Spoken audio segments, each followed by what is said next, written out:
kami telah meluapkan sukacita kami dengan segala pujian, hormat, pengagungan kami kepadamu. Dan saat ini Tuhan, leluasalah Engkau mengisi hati kami, karena hati kami telah siap untuk ditaburi dengan firman Tuhan. Karena kami tahu firman adalah kekuatan bagi kami, dapat lebih eksis di tengah-tengah kehidupan kami sehari-hari. Pakai hamba-Mu menjadi alat-Mu. Kami Kau sendirilah yang berbicara bagi kami. Dalam nama Tuhan Yesus kami berdoa. Haleluya, haleluya, amin. Puji Tuhan. Salam Bapak Ibu. Kita sudah masuk ke bulannya 10 ya.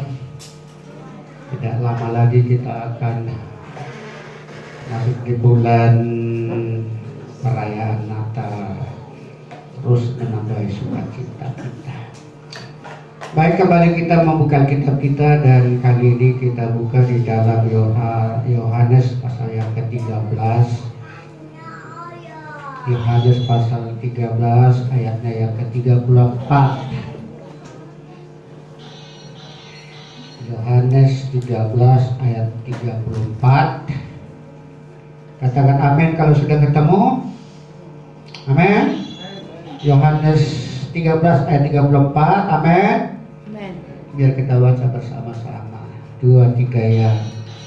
Aku memberikan perintah baru kepada kamu, yaitu supaya kamu saling mengasihi, sama seperti aku telah mengasihi kamu, demikian pula kamu harus saling mengasihi.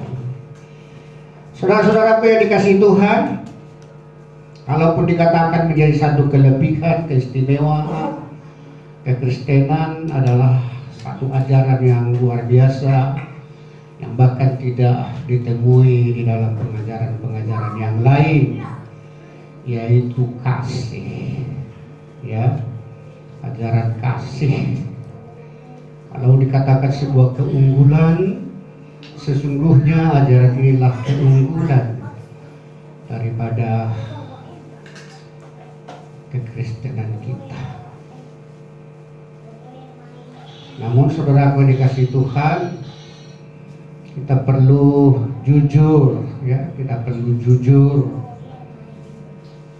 bisa mengakui, kalau dihitung-hitung dari segi persentasi, ya, persentase daripada pengajaran ini diterapkan di tengah-tengah umat Kristen itu sendiri, ya, berapa persen dari pengajaran ini yang sudah dihidupi oleh umat Kristen itu sendiri.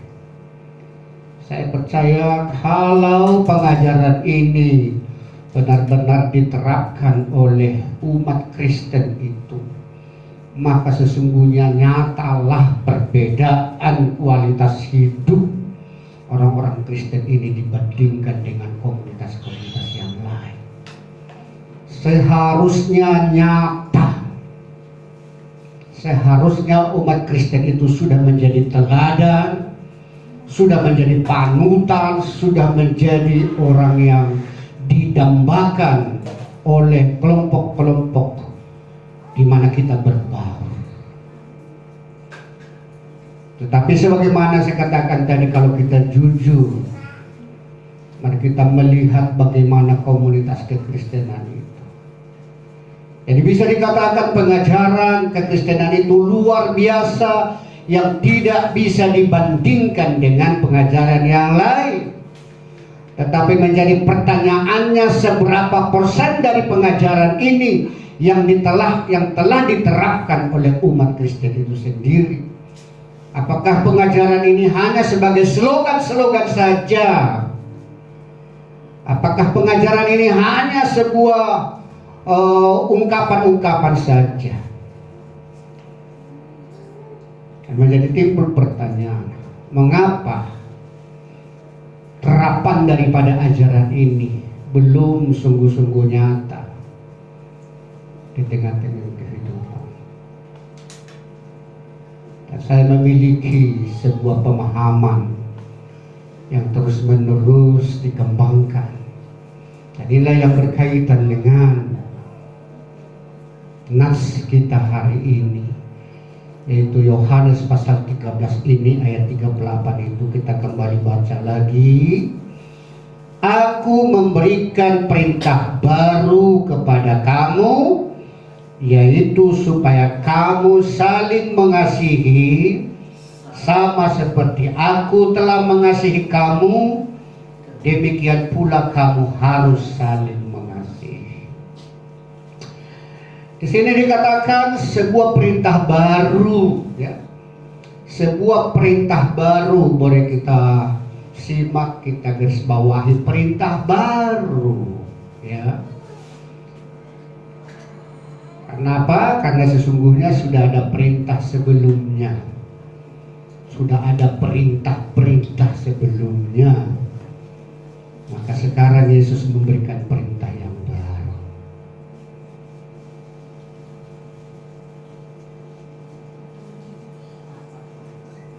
Sebagaimana bangsa Yahudi yang telah terlebih dahulu mengenal Allah itu dibandingkan dengan bangsa-bangsa yang lain yang sudah hidup dengan perintah-perintah yang lama itu, yang sesungguhnya perintah itu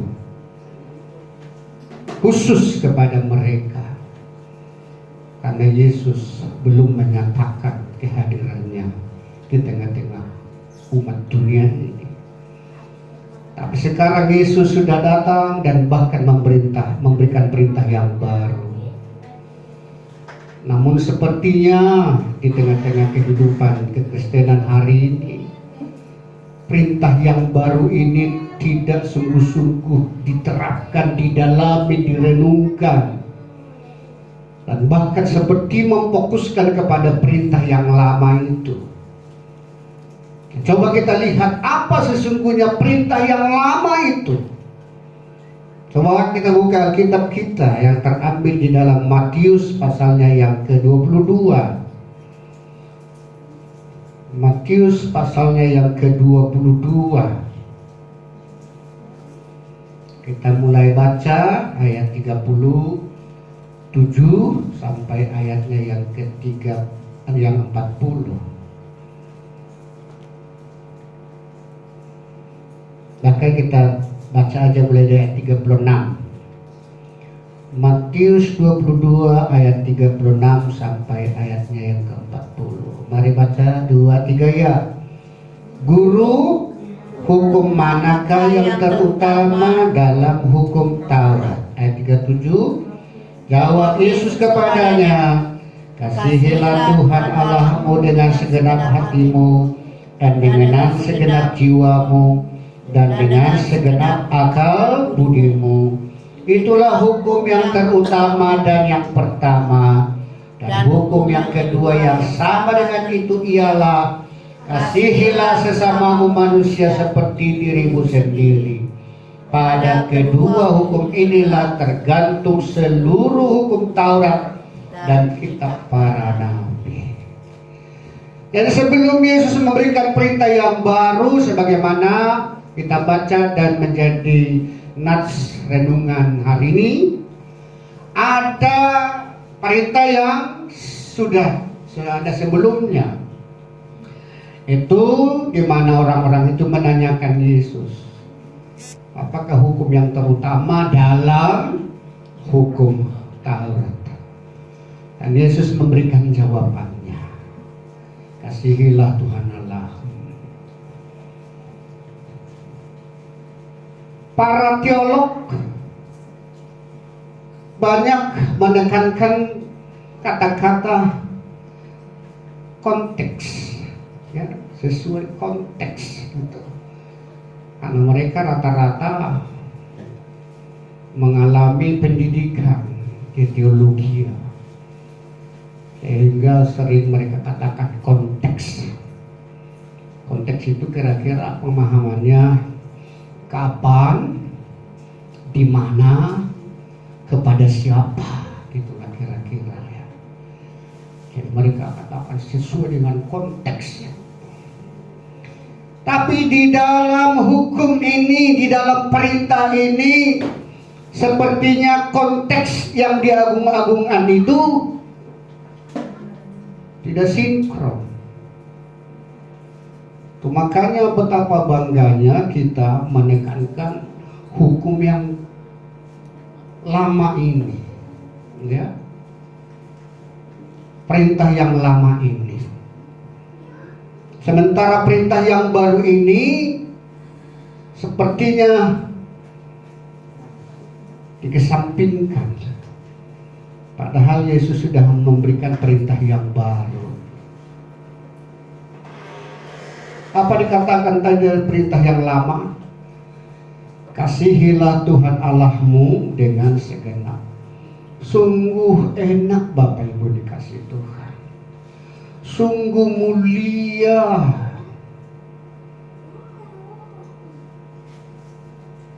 Keinginan motivasi yang mulia. Tapi sebagaimana saya katakan, kita melupakan konteks. Dan mengapa Yesus memberikan perintah yang baru? Kalau Matius 22 ayat 36 sampai 40 itu yang menjadi landasan, menjadi dasar kehidupan orang Kristen hari ini. Mengapa Yesus memberikan perintah yang baru? Dan hal inilah yang senantiasa menjadi materi-materi khotbah di gereja kita. Yang benar-benar di gereja kita, walaupun tidak disebutkan dengan konteks, istilah-istilah konteks, tapi di dalam penjabarannya, di dalam pemaparannya, bahwa renungan, pengajaran, dan khotbah itu sungguh benar-benar sesuai dengan konteks. Kapan, kepada siapa firman Tuhan ini disampaikan?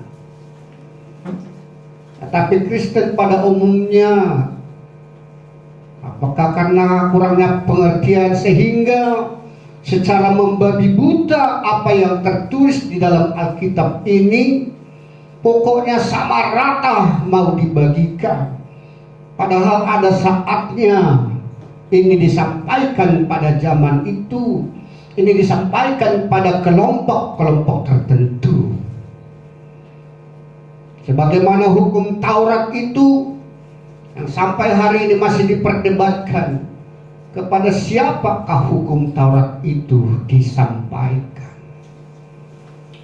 Tapi tidak bisa dipungkiri sampai hari ini umat Kristen yang masih hidup dengan hukum Taurat itu, karena dianggapnya itu sebuah aturan yang membimbing, menuntunnya menjadi satu pribadi, satu komunitas yang akan sesuai dengan keinginan Tuhan itu sendiri.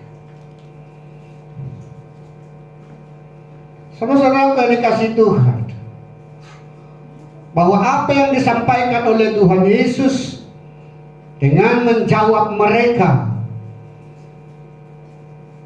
Yesus mengatakan, kasihilah Tuhan Allahmu dengan segenap hatimu. Sesuai dengan pertanyaan mereka, sesungguhnya benar, sungguh-sungguh. Kita tidak terlalu rumit memikirkannya. Kenapa? Karena pertanyaannya pun dikatakan apa di situ?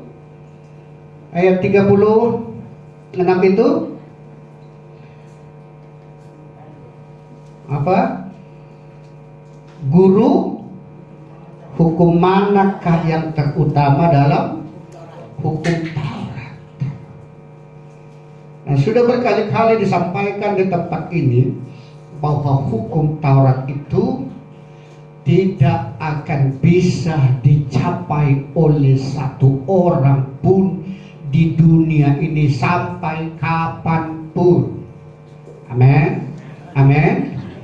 Sampai kapanpun tidak ada seorang manusia pun di muka bumi ini yang bisa memenuhi standar hukum Taurat itu.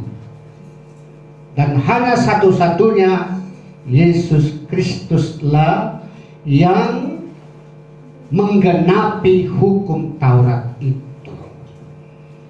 Menggenapi berarti menuntaskan, bukan menambahi. Kalau di pasar sering digenapi ya, genapilah gitu ya. Artinya tambahin gitu ya, itu kalau di pasar itu. Misalnya kilonya itu kan udah genapin aja lah, nambahin.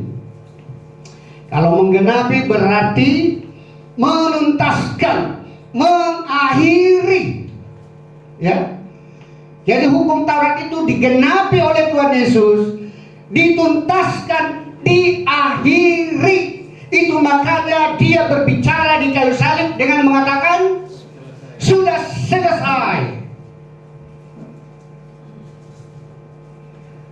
Tetapi yang sudah berkali-kali para sarjana mengatakan sesuai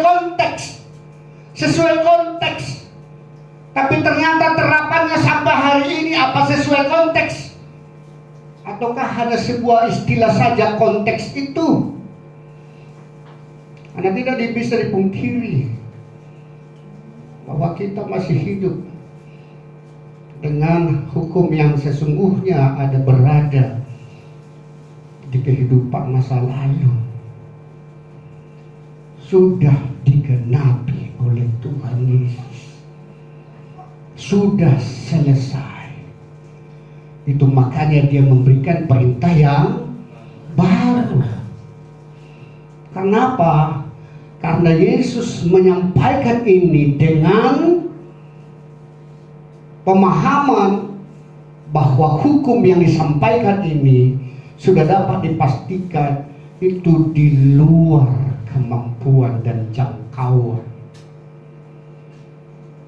Tetapi kita tidak menyadari, sampai hari ini kita tidak menyadari betapa terus-menerus kita mengatakan ayat ini, kasihilah Tuhan Allahmu dengan segenap hatimu, tanpa kita ukur.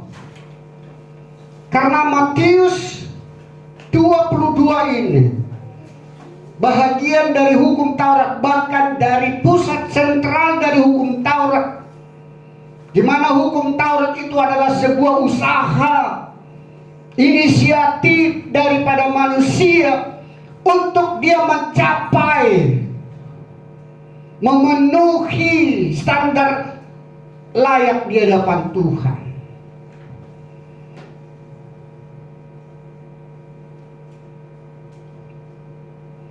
Karena Yesus sudah tahu bahwa hukum Taurat itu tidak akan bisa dicapai oleh umat manusia. Itu makanya dia datang mengorbankan dirinya.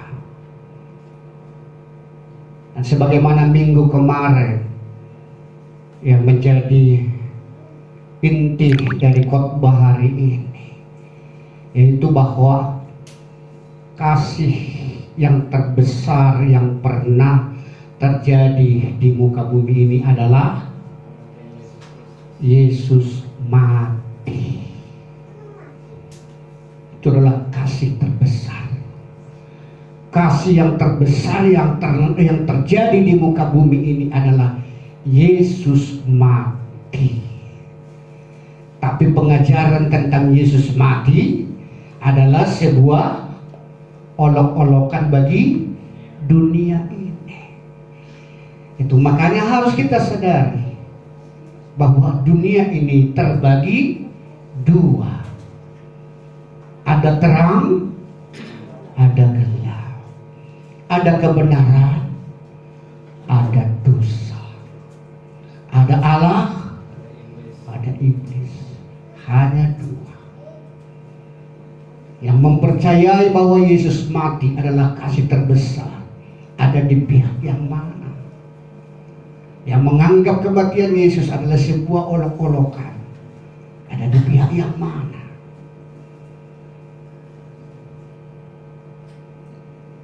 Dan di kematian Yesus itulah yang sungguh-sungguh menyatakan kasih terbesar. Dan bagaimana Yesus mengasihi dunia ini, di mana Yesus mengasihi saudara-saudara dan kita semua. Maka dia sekarang memberikan perintah yang baru, yaitu Yohanes pasal 13 itu tadi. Coba kita kembali ke nats kita. Yohanes pasalnya yang ke-13 tadi, ayat 34. 2-3 ya.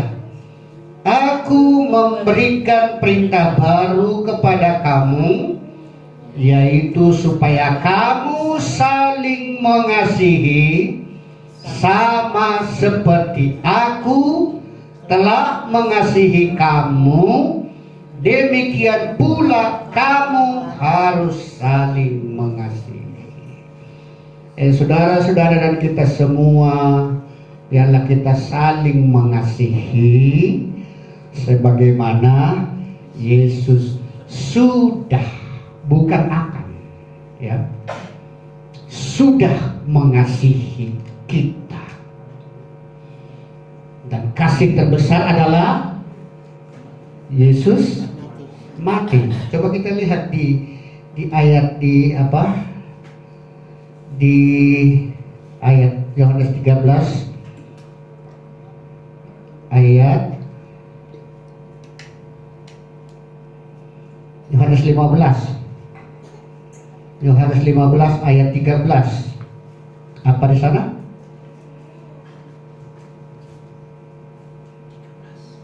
Yohanes 15 ayat 13. 2-3 ya. Tidak ada kasih yang lebih besar daripada kasih seorang yang memberikan nyawanya untuk sahabat-sahabatnya. Yesus memberikan nyawanya. Pada minggu kemarin sudah dijelaskan bahwa tidak ada satupun umat manusia yang bisa mengambil nyawanya Yesus. Amin. Bukan tentara Romawi yang mengambil nyawanya Yesus, melainkan Yesus sendirilah yang menyerahkan nyawanya, dan dia juga mengambil nyawanya kembali dengan kebangkitannya, hidup mengalahkan maut. Dan firman Tuhan ini berkata, tidak ada kasih yang terbesar daripada seseorang memberikan nyawanya buat sahabat-sahabatnya. Jadi Yesus sudah memberikan nyawanya bagi kita semua. Itulah kasih yang terbesar itu. Dan sebagaimana Yesus sudah mengasihi kita semua, maka sekarang kita diperintahkan dengan perintah yang baru. Biarlah engkau dan biarlah kita semua saling mengasihi sebagaimana Yesus sudah mengasihi kita. Tapi selalu kita memfokuskan kepada kita. Kita terus melihat diri kita. Kita terus melihat perbuatan kita. Kita terus melihat action kita. Sehingga kita menganggap bahwa action kita bisa menambah kasih Tuhan dan bisa menghambat kasih Tuhan. Itulah konsep-konsep yang fokus kepada diri manusia. Sebagaimana minggu kemarin saya sudah buat ilustrasi, pada saat bangsa itu ada ular-ular itu, ular tedung itu, mereka fokus kepada diri orang itu, berusaha untuk menyingkir dari ular tedung, mungkin dengan memukulnya. Mereka tidak percaya perintah yang mengatakan pandanglah tongkat Musa itu. Jadi kita selalu fokus kepada kita, sehingga perilaku baik kita yakini bisa menambah kasih Tuhan. Dan perilaku buruk kita akan menghambat kasihnya Tuhan. Maka hari ini saya katakan kepada saudara-saudara, saudara sudah dikasihi. Sekarang perintahnya, biarlah kita saling mengasihi. Dan tidak dikatakan akan mengasihi, tapi sudah mengasihi. Kita kembali, fokuskanlah kepada ayat ini. Ya, Yohanes 13 itu tadi apa? Aku memberikan perintah baru kepada kamu, yaitu supaya kamu saling mengasihi, sama seperti aku telah sudah, ya. Jadi artinya, sekalipun akhirnya engkau seperti sebagaimana saya buat ilustrasi adalah anak kandung yang nakal,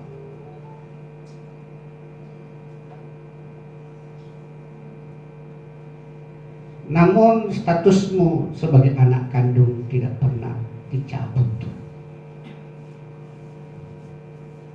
Dan sekalipun engkau tidak memenuhi perintah yang baru ini,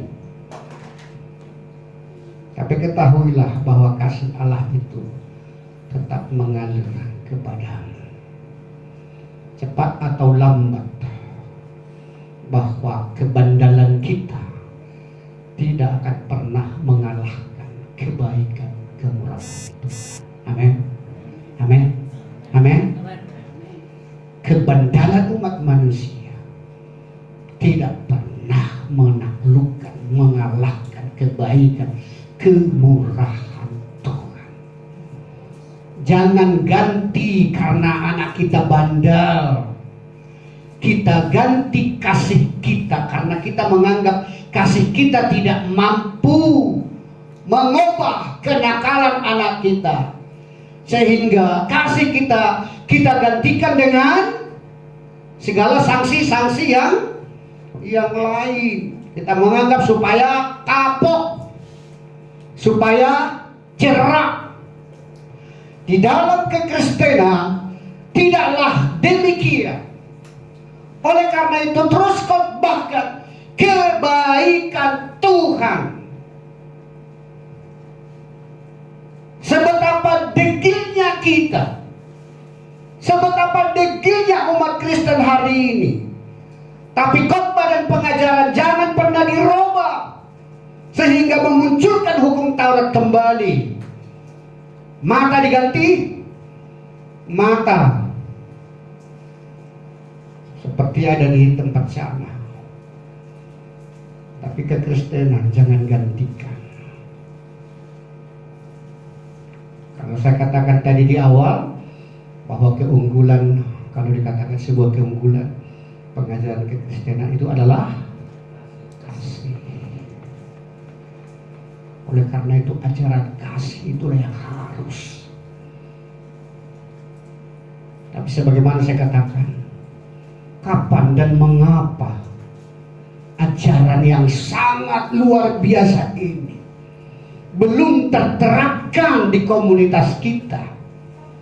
Karena apa? Kalau kita jujur bahwa sekian persen dari ajaran ini masih sangat jauh daripada ajaran ini dalam terapannya dalam kehidupan kita. Kalau persentasenya tinggi, sesungguhnya kita akan bersinar-sinar dilihat oleh dunia ini. Karena apa? Dikatakan kasihilah musuhmu. Di mana ini dapat?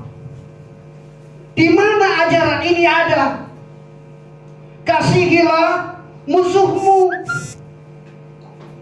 Kasihilah orang yang membencimu. Di mana ini ada? Tapi kembali seperti yang saya katakan, berapa persen kita menerapkan ini? Karena apa? Karena kita sudah sibuk melakukan Matius 22 itu tadi, yang bersumber dari dirinya, dari kemampuan orang itu, sementara mengesampingkan Yohanes 13 itu tadi. Bagaimana kita dapat mengasihi sesama kita? Adalah jika sungguh-sungguh kita percaya bahwa Yesus benar-benar mengasihi kita. Bagaimana kita tahu bahwa Yesus benar-benar mengasihi kita? Yaitu dari apa yang sudah terjadi, di mana Yesus mengorbankan nyawanya bagi sahabat-sahabatnya. Jadi kasih yang terbesar adalah Yesus menyerahkan nyawanya. Yang bagi dunia ini adalah sebuah olok-olok, sebuah kebodohan. Kalau dikatakan Yesus menyerahkan nyawanya, oh bodoh banget. Jangan engkau sama dengan dunia ini. Jangan engkau sama dengan kegelapan itu yang menganggap Yesus menyerahkan nyawanya adalah sebuah kebodohan. Padahal sesungguhnya Yesus menyerahkan nyawanya adalah merupakan kasih terbesar.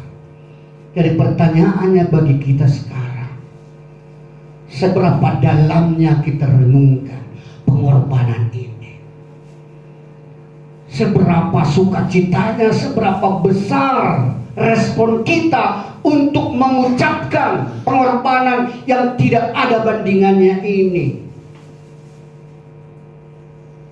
Apakah barangkali kita menganggap kasih terbesar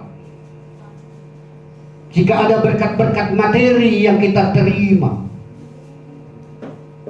Atau barangkali kita menganggap kasih terbesar jika kita luput dari mara bahaya? Atau barangkali kita merasa kasih terbesar apabila kita sembuh dari sebuah penyakit kronis?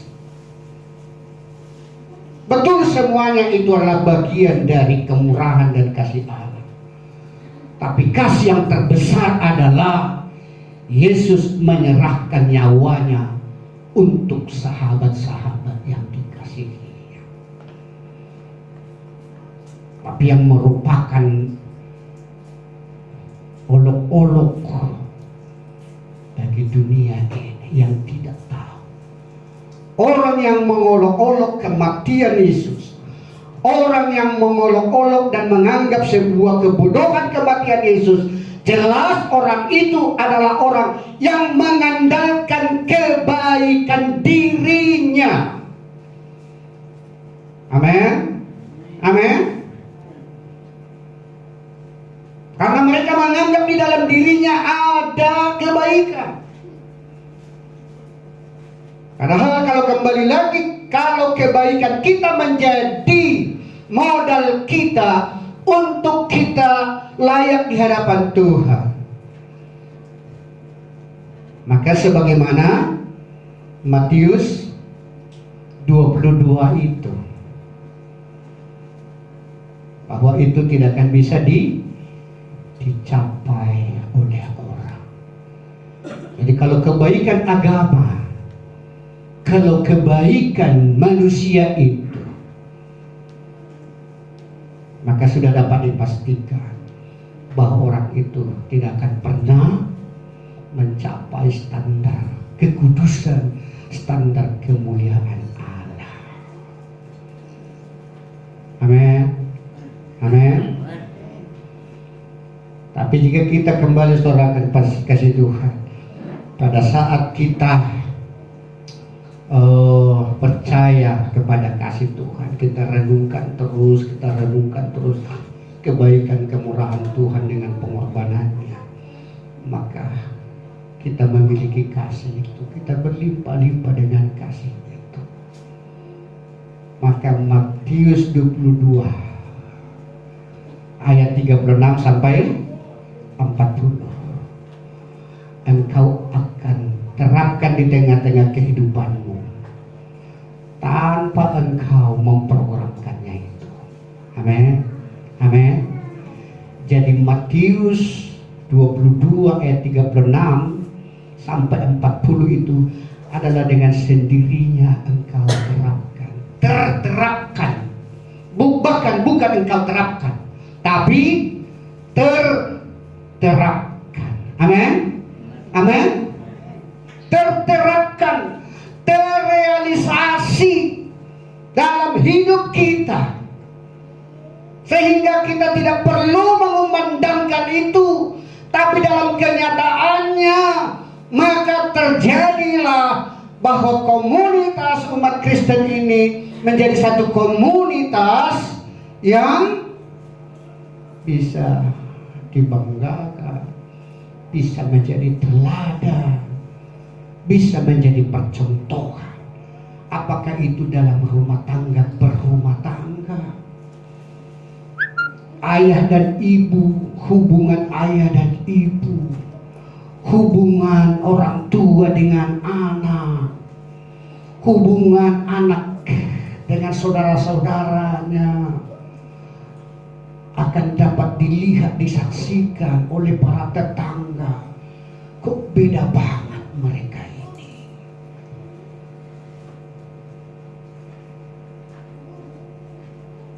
Padahal Matius 22 itu tidak selalu didengung-dengungkan di dalam khotbah-khotbah di gereja. Tetapi Yohanes pasal 13 inilah yang menjadi dasar. Sehingga pada saat Yohanes 13 ini dihidupi oleh kita, maka Matius 22 itu akan terterapkan di tengah-tengah kehidupan kita sehari-hari. Amin. Amin. Sehingga jadilah kita ini menjadi dambaan orang, keluarga dambaan, keluarga teladan, keluarga percontohan, karyawan teladan, pegawai teladan, masyarakat percontohan. Bukan sebaliknya menjadi batu sandungan. Nah, seperti sekarang ini secara canda-canda dibilang orang bahwa penghuni-penghuni di penjara namanya siapa? Namanya Matius, namanya Markus, namanya Petrus. Tidak ditemukan katanya yang bernama Judas. Enggak ada yang bernama Judas di penjara, ya. Ya. Jadi kantong-kantong kekristenan itu seharusnya berbeda. Tapi nyatanya sekarang ini kantong-kantong Kristen itu bagaimana? Banyak pemabokan di situ. Ya. Ini seharusnya kita jujur. Makanya khotbah saya bukan khotbah yang guyon-guyon. Bahkan bukan khotbah yang enak-enak didengar.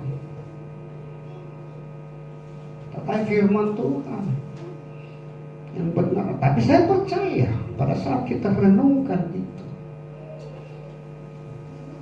pil yang pahit itu akan berdampak baik ke dalam tubuh kita.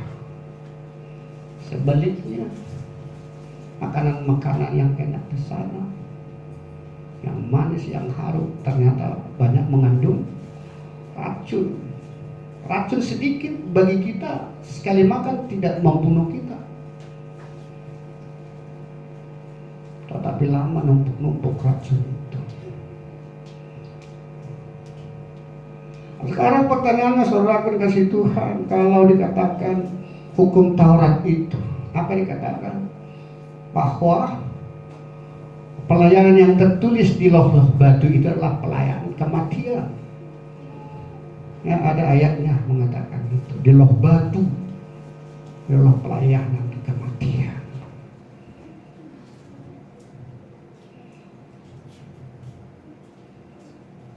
Sekarang berbicara batu, ada beberapa peristiwa yang kita lihat yang berhubungan dengan batu. Salah satu adalah pada saat perempuan yang kedapatan berzina, maka dia akan dilempar dengan batu sampai mati. Batu, pelayanan tertulis di loh-loh batu dalam pelayanan kematian. Makanya batu dilempar sebagai hukum Taurat akan membunuh orang itu. Dan peristiwa yang lain yang berhubungan dengan batu. Pada saat Lazarus telah dibangkitkan oleh Yesus dari kematian 4 hari, yang diperkirakan sudah busuk. Tapi Yesus memanggilnya, Lazarus, bangkitlah. Keluarlah dari tempatmu. Tapi ternyata bagaimana Lazarus bisa keluar apa enggak? Gak bisa. Oleh karena itu Yesus menyuruh mereka singkirkan batu itu, batu yang menutupnya. Ya, sekarang kita semua di sini, apakah kita pelempar batu ataukah kita penyingkir batu? Siapa penyingkir batu di sini? Halo? Atau siapa pelempar batu di sini? Pelempar batu adalah orang yang menghakimi teman-temannya, menuduh teman-temannya. Itu makanya Yesus mengatakan apa?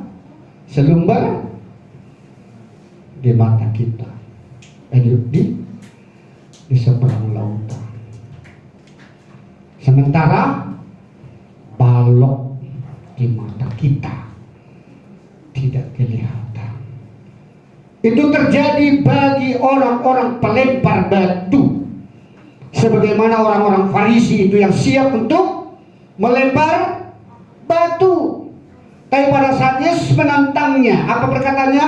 Baik, siapa di antara kita yang hadir di sini yang sungguh-sungguh tidak berdosa, biarlah dia pertama kali melempar. Berarti sebenarnya kita juga orang-orang yang siap untuk dilempari. Tapi ternyata orang lebih banyak memposisikan diri menjadi sebagai pelempar, padahal sebenarnya dia ada dalam posisi yang harus dilempar. Oleh karena itu pastikan jemaat di tempat ini tidak ada satupun statusnya sebagai pelempar batu. Amin. Amin. Yang menghakimi temannya, menyuduh, mengata-ngatain temannya. Melainkan biarlah kita semua orang-orang yang menyingkirkan batu, menyingkirkan kesalahan orang, tidak mengingat pelanggaran orang, tidak memperhitungkan kesalahan orang. Dia halau batu itu, sehingga sebagaimana Lazarus keluar dari kuburnya itu, seperti itulah kita bagi orang lain. Karena kita sudah menghalau, menyingkirkan batu-batu, maka potensi yang ada pada teman kita akan keluar, muncul. Amin. Amin. Kita tidak menghakimi, kita tidak mempermalukan dia, tetapi kita memberdayakan, kita menyemangati.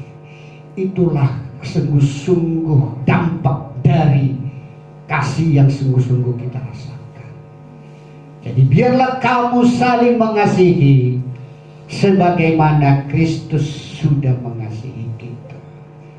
Dan kasih yang terbesar yang dapat diwujudkan oleh seseorang adalah dia rela menyerahkan nyawanya bagi sahabat-sahabatnya. Mungkin saudara dan kita semua tidak perlu menyerahkan nyawa, tetapi biarlah kita menaklukkan ego kita yang tadinya kita merasa tersinggung, tetapi kita taklukkan rasa tersinggung kita itu. Amin. Karena dikatakan kasih menutupi banyak kesalahan. Dan sekalipun banyak kesalahan orang lain, tetapi itu kita kesampingkan. itu kita tidak ingat, itu tidak kita perhitungkan, karena kasih menaklukkan kesalahan orang lain. Dan itulah yang terjadi, saudaraku dikasih Tuhan. Sebetapa bandalnya kita, sebetapa kerasnya kepala kita, sekeras batu misalnya, tapi tetap takluk akan kasih kemurahan Tuhan. Amin. Amin. Oleh karena itu, jangan gantikan pengajaranmu dari kasih berubah dengan hukum Taurat, melainkan ajarkanlah kasih itu terus di tengah-tengah kehidupan kita sehari-hari, di keluarga kita. Terapkan kasih itu kepada anak-anakmu, terapkanlah kasih itu kepada cucumu, kepada saudara-saudaramu. Jangan ganti kasih itu dengan peraturan-peraturan yang ada upah dan ada apa tuh kalau istilah dunia, royalti dan panis. Ya, punishment gitu ya. Hukuman dan hadiah. Hukuman dan hadiah ada di ajaran agama, tetapi di dalam kekristenan hanya kasih kemurahan Tuhan. Jangan engkau takut, jangan engkau ragu bahwa ajaran kasihmu akan lebih efektif dari ajaran-ajaran yang lain. Amin. Amin. Dan sesungguhnya pengajaran kekristenan itu harus menghasilkan komunitas kekristenan ini akan jauh berbeda standarnya dengan dunia ini. Tundukkan kepala kita dan kita bersiapkan untuk perjamuan kudus. Haleluya, haleluya, haleluya. Segala pujian syukur kami kepadamu Tuhan atas kebaikan dan kemurahan